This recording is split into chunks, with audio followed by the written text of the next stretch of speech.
The shelter crisis continues in the Commonwealth as the legislature looks to move people out of emergency housing. 22 News State House reporter Ellen Fleming has the latest on Governor Healey's point of view.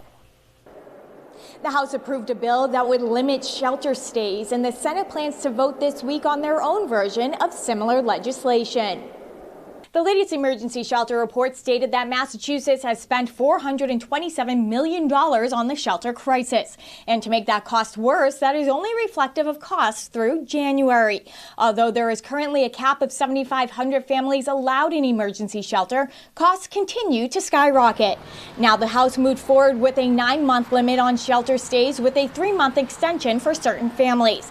And this Thursday, the Senate plans to vote on a bill that would also limit stays to 9 months with the chance to be awarded one or multiple 90-day extensions.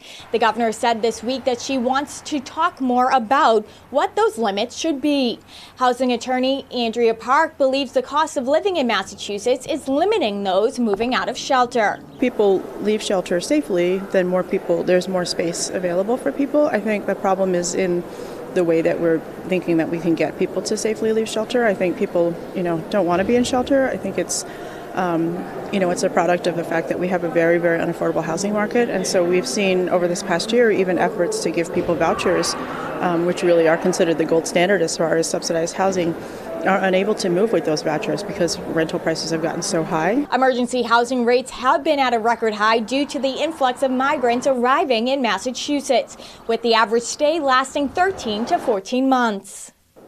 Now, there are currently 762 families on the state's wait list. And as for Western Massachusetts, there are approximately 800 families being housed in emergency shelter. Working for you at the State House in Boston, Ellen Fleming, 22 News.